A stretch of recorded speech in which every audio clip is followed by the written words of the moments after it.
ہم نے جو کام کیا ہے فکر فرائی کے علماء نے، وہ یہ بتایا کہ پہلے قرآن مجید سے فہم تم مرتب کرو گے وہ ہے کیا، اس کو مرتب کر کے سمجھو گے وہ ہے کیا.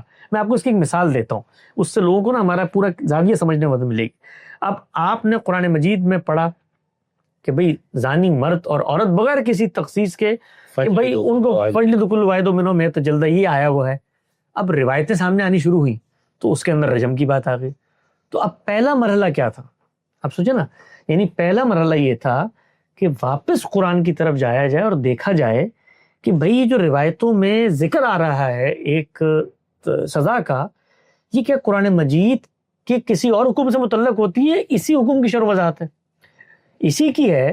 تو یہ ہو کیسے سکتا ہے کہ قرآن مجید میں جب گنجائش ہی نہیں ہے کہ زانی مرد اور عورت میں شادی شدہ غیر شادی شدہ کی تخصیص کی جائے، تو پیغمبر صلی اللہ علیہ وسلم یہ ہو کیسے سکتا ہے کہ اللہ تعالیٰ شریعت قیامت تک نازل کر رہے ہیں، وہاں پر ایک حکم بیان کر رہے ہیں اور جو اسی سے متعلق دوسرا حکم ہے اس کو روایتوں میں بیان کر رہے ہیں اور پھر اس کے آپس کے.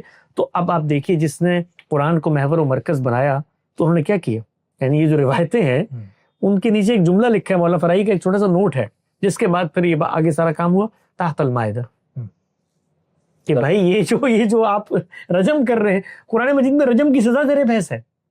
قرآن مجید میں فساد فی الارض کے پس منظر میں رجم کی سزا زیر بحث ہے. یہ نہیں ہے کہ رسول اللہ نے کوئی ایسی سزا دی جو قرآن میں زیر بحث ہی نہیں ہے. تو آپ اس پس منظر میں دیکھیں کہ جرم اپنی نوعیت کے لحاظ سے زنا کیسے فساد بن جاتا ہے، چوری کب ڈکیتی بن کے فساد بن جاتی ہے، قتل کب فساد بن جاتا ہے. تو یہ دو جرائم کا جب اطلاق ہوا تو اللہ کے پیغمبر نے کوڑے بھی لگائے اور یہ کام بھی کر دیا. بالکل. تو ایک زاویہ یہ ہے دیکھنے، دوسرا زاویہ کیا ہے، دوسرا زاویہ کہ آپ بحثیں کریں. تو ہمارے دو زائد مغل صاحب بھی کرتے ہیں کہ وہ بیان کے لفظ کا یہ پورا کا پورا معنی انہوں نے پیدا فرما لیا لتبین للناس سے، کہ رسالت مآب صلی اللہ علیہ وسلم کو اللہ تعالیٰ نے کہا ہے کہ آپ جو ہے اپنے دین بیان کرنا ہے.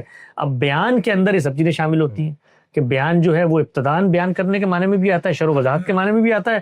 چونکہ رسول اللہ کو شرح و وضاحت کی ذمہ داری دی گئی تھی، لہذا شرح و وضاحت وہ جو بھی کریں گے وہ شرح و وضاحت ہی قرار پائے گی، اور اس شرح و وضاحت میں ترمیم، تخصیص، یہاں تک کہ تعمیم، ہر چیز شامل ہے، نصب بھی شامل ہے. پھر اس کے لیے قرآن مجید کو اٹھا کر اس کے اندر اتنی مثالیں کہ نہیں بیان. تو ہم نے بتانے کی کوشش کی کہ بھئی یہ جو بیان کا لفظ ہے یہ ابتداً بیان کے معنی میں بھی آتا ہے، شرح و وضاحت کے معنی میں بھی آتا ہے. وہ جو وہاں پر آیا ہے کہ ما نزل الیہم کا اپنے بیان کرنا ہے، تو خود ہمارے ہاں جو تفسیر کی روایت ہے اس میں مفسرین نے ما نزل علیہم سے مراد کیا ہے، الذکر مراد ہے، عین الذکر، یا اس کا کنٹینٹ مراد ہے.